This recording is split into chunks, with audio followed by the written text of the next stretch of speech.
గురుభ్యో నమః. శ్రీ మహాగణాధిపతయే నమః. శ్రీ సరస్వతి నమః. భక్తులారా, వ్యాసప్రోక్త భాగవత మహాపురాణం యథాతథంగా చెప్పుకున్నాం. ఇందులో భాగంగా నిన్నటి వరకు మనం 5 స్కందాలు 12 స్కందాలు 5 పూర్తి చేసాం. ఆరో స్కందాన్ని నిన్న ప్రారంభించాం. ఒక భాగం పూర్తి అయిందనమాట. రెండవ భాగం ఈ రోజున చెప్పుకుందాం. చెప్పుకునే ముందు వ్యాస భగవాను ప్రార్థన చేసుకుందాం. వ్యాసాయ విష్ణు రూపాయ వ్యాస రూపాయ విష్ణవే నమో వై బ్రహ్మనిధయే వాసిష్ఠాయ నమో నమః.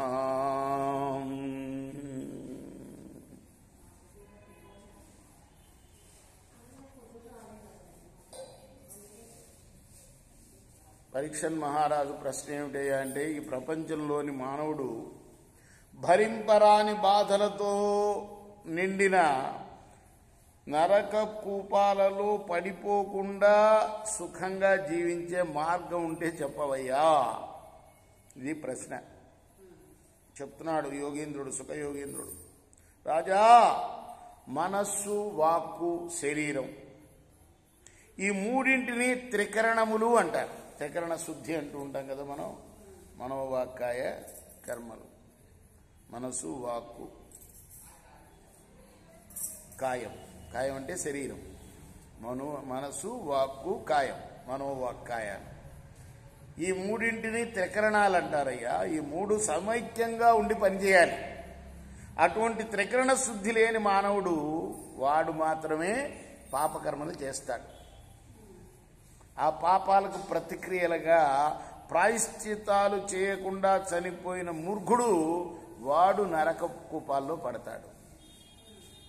అందువల్ల యమకింకరుల యొక్క భయంకర రూపాలు మన కంటి ముందు కనిపించక ముందే,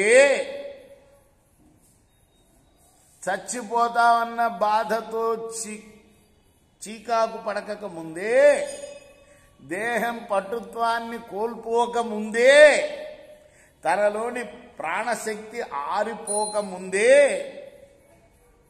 నిర్మలమైన మనస్సులతో తాను చేసిన పాపాలకు పరిహారం చేసుకునే మార్గం అవలంబించాలి అని. అదే కదా భగవద్గీతలో ముందుగా జ్ఞానయోగంలోని ముఖ్యమైన శ్లోకం చెప్పుకున్నాం ఇందాక.